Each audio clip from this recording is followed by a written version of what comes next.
नमस्कार मंडळी, तर पुन्हा एकदा तुमचं स्वागत आहे आरव अँड मम्माज कुकिंग ब्लॉगमध्ये। तर आज तुम्ही जसे इथे बघताय मी बनवलेली आहे मस्त अशी झणझणीत मिसळ। आणि ही मिसळ मी माझ्या पद्धतीची बनवलेली आहे, फार काही मसाल्यांचा वापर नाही केलेला आहे। घरात जे मसाले आहेत त्यांचाच वापर करून ही मिसळ बनवलेली आहे। तर विचार केला का नाही तुमच्यासोबत मी शेअर करू।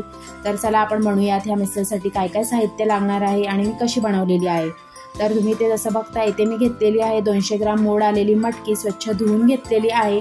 आणि मी पहिल्यांदा हिला कुकरला एक शिट्टी घेऊन शिजवून घेणार आहे। तर कुकरमध्ये मी इथे 1 ग्लास पाणी घेतलेलं आहे आणि त्यामध्ये चिमूटभर मीठ आणि चिमूटभर हळद घालून मी त्यामध्ये मटकी घालते आणि एक शिट्टी घेऊन तिला मस्त अशी चांगली शिजवून घेणार आहे।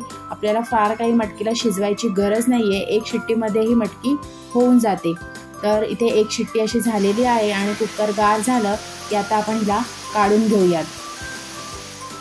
तर इथे मी मटकी आता शिजलेली आहे आपली, तर हिला मी चाळणीमध्ये काढून घेते आणि मटकीचा जो स्टॉक आहे तो आपण वेगळं ठेवूया। आपण जेव्हा मटकीची फोडणी झाली की त्यामध्ये आपल्याला तो घालायचा आहे आणि संपूर्ण आपल्याला घालायचा आहे। आणखीन पाणी लागलं तर आपल्याला गरम पाण्याचा वापर करायचा आहे। तर आता आपल्याला मटकीची उसळ बनवण्यासाठी एक वाटण लागणार आहे, ते म्हणजे 2 कांदे घेतलेले आहेत इथे मी भाजून, आणि मी अर्धी वाटी सुक्या खोबऱ्याची घेतलेली आहे, ती देखील मी भाजून घेतलेली आहे। लसूण आहे आणि आलं आहे। तर आपल्याला हे मिक्सरला मस्त असं वाटून घ्यायचं आहे, एकदम फाईन पेस्ट बनवायची आहे मिक्सरला ह्याची। तर हे बघा तुम्ही जसे इथे बघता अशी मी इथे पेस्ट करून घेतलेली आहे। आणि फोडणीकरिता इथे कढईमध्ये मी चिमूटभर हिंग आणि एक टोमॅटो कापून घेतलेला आहे बारीक, तो मस्त असं तेलावर परतून घ्यायचा आहे, एकदम नरम करून घ्यायचा आहे। तुम्ही जसे इथे बघताय गोल्डन ब्राऊन होईपर्यंत कांदा टोमॅटो आपल्याला व्यवस्थित असा मस्त छान असा परतून घ्यायचा आहे तेलामध्ये। त्यानंतर आपण जो वाटण बनवला होता तो आपल्याला ह्यामध्ये ॲड करायचा आहे आणि तो देखील मस्त असं तेल सुटेपर्यंत छान असा परतून घ्यायचा आहे। वाटणाचा आपल्याला वास नाही आला पाहिजे म्हणून अगदी तेल सुटेपर्यंत आपल्याला हा वाटण आहे तो छान असा परतून घ्यायचा आहे। तर हे बघा इथे मी आता हा वाटण घातलेला आहे, तर आता ह्याला मिक्स करून घेते मी। छान असं एकजीव करून घ्यायचा आहे कांदा टोमॅटोमध्ये आणि छान असं परतून घ्यायचं आहे। जसं तुम्ही इथे बघताय असं मस्त परतून झालेलं आहे। तर आता आपण ह्यामध्ये ॲड करणार आहोत घरचेच मसाले आहेत, तिथे मी काही बाहेरचे असं मसाल्याचा वापर नाही केलेला आहे। ह्यामध्ये घातलेला आहे अर्धा चमचा हळद, धणे जिरे पूड मी 1 चमचा इथे वापर केलेला आहे। अर्धा चमचा धणे जिरे पूड म्हणजे धण्याची पूड अर्धा चमचा आणि अर्धा चमचा जिऱ्याची पूड असं 1 चमचा मी धणे जिरे पूड ह्यामध्ये घातलेली आहे, ते देखील छान असं मिक्स करून घेते।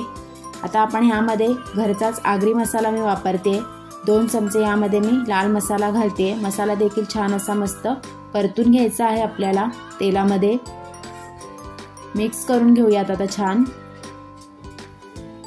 मसाले मिक्स करून झाले की आपल्याला त्यामध्ये आपण जी मटकी शिजवली होती ती ॲड करायची आहे। हे बघा मस्त असे मसाले मी मिक्स करून घेतलेले आहेत। गरम मसाला घातलेला आहे, त्यामध्ये मी अर्धा चमचा आणि चवीपुरतं मीठ घालायचं आहे। मीठ आपण ऑलरेडी आधी घातलं होतं, टेस्ट करूनच मीठ घालायचं आहे म्हणजे असं खारट वगैरे नको व्हायला म्हणून। मीठ देखील चांगलं मिक्स करून घ्यायचं आहे। चला तर आता आपण ह्यामध्ये ॲड करूयात आपण शिजवून घेतलेली मटकी देखील मस्त अशी खालून वरून मिक्स करून घ्यायची आहे आपल्याला। हे बघा अशी मस्त मी मिक्स करून घेतलेली आहे। आता ह्यामध्ये आपण जो मटकीचा स्टॉक उरला होता तो घालूयात।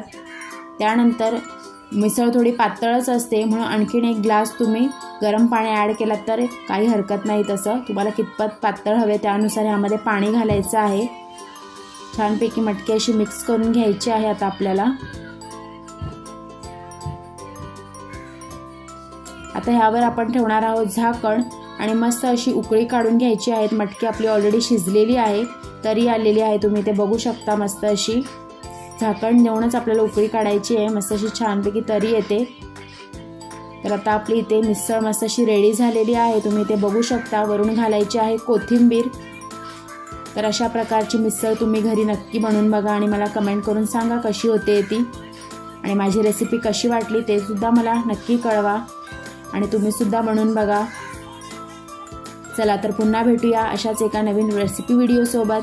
तोपर्यंत बाय। आणि चॅनलवर जर की नवीन असाल तर सबस्क्राईब करा, फॅमिली फ्रेंड्सलाही शेअर करा।